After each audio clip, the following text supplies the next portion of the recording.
Good morning, Your Highness, Excellencies, friends and colleagues.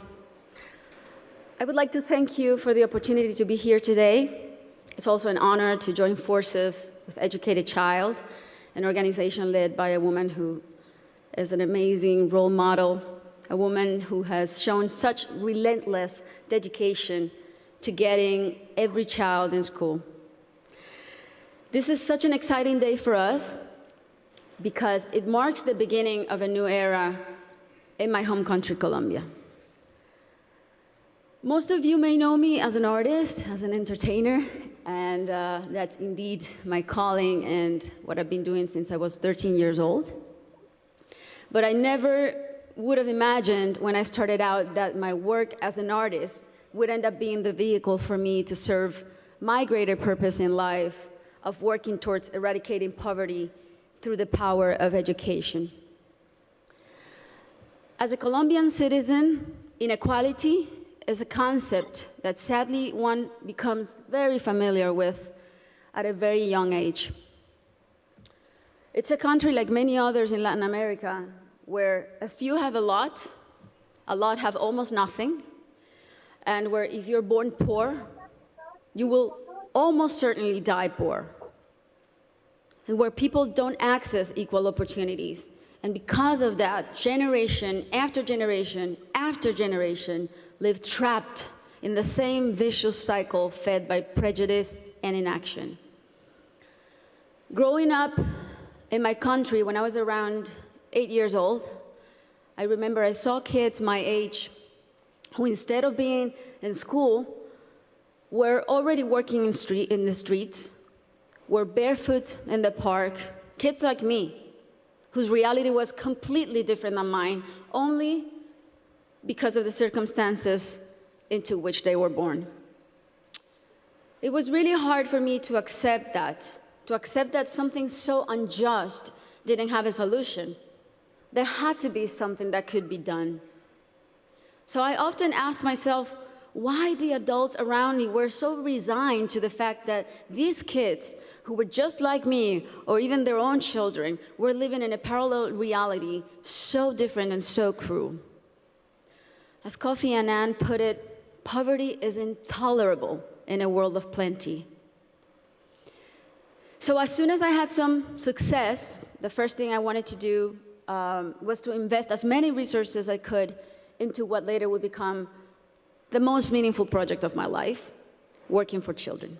So I set out to find a team of people who dreamed big and worked hard and thought like me to help me right the wrongs that I had witnessed throughout my entire childhood. And that's when our foundation, the Barefoot Foundation, Pies Descalzos Foundation, was born. I knew, and I was only 18 years old then, but I knew that I wanted to focus on children and improving their lives, but I didn't know where to start.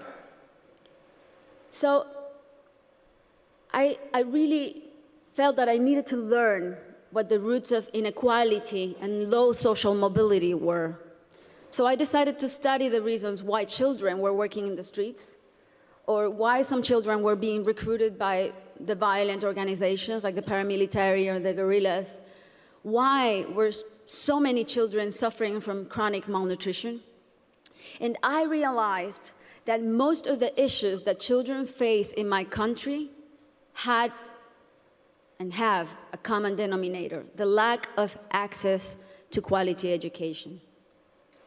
To me, it became crystal clear that education was the surest way to give all of these kids the best fighting chance of improving their circumstances in life, because education is the great equalizer.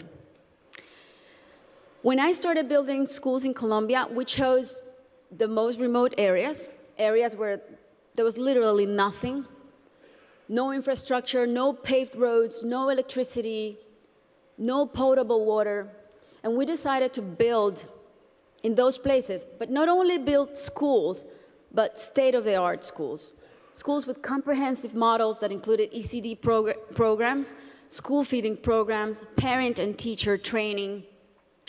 And another very important part is we decided to engage the government as a strategic partner and made it nearly impossible for them to say no to doing their part by showing them results through our holistic model that really proved to work.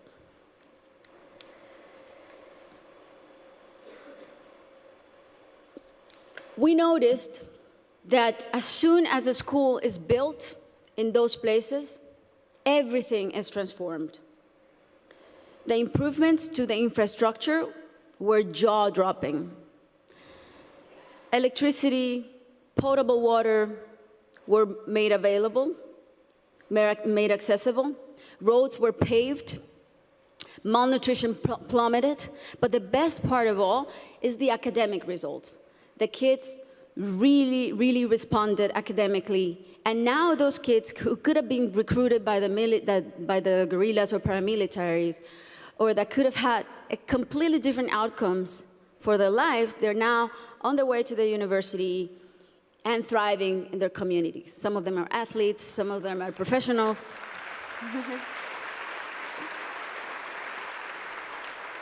That's why it really is a thrill to work for education. That's why I'm so passionate about it, because I've really seen results that are as palpable as this podium. And seeing all these success stories that have a name and a last name has been one of the most rewarding things I've done in my lifetime, even more so than winning Grammys, I think. Now,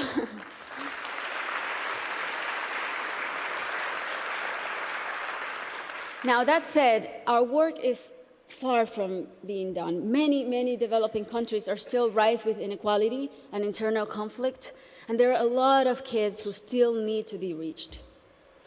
History is not only the past. History, it's made every day in the present. And what matters now is how we go forward and how we fix what's wrong. And that is the real challenge.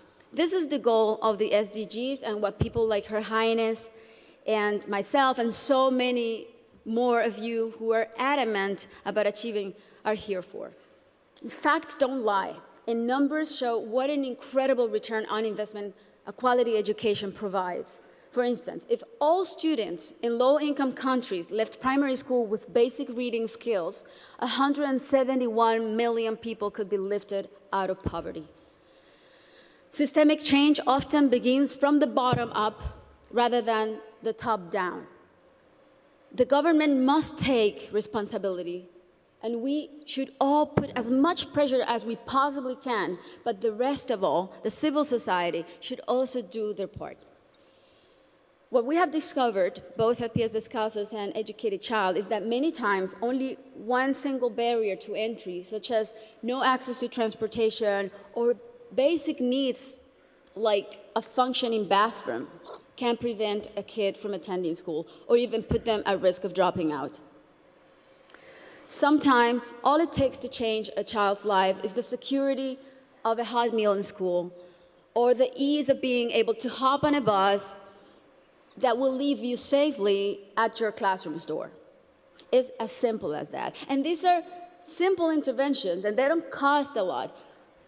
The biggest effort really is in mapping the communities, in going door to door, searching for the out-of-school children, talking to the parents, talking to their families. Giving a name and putting a story behind these children is the first step to start rewriting their story.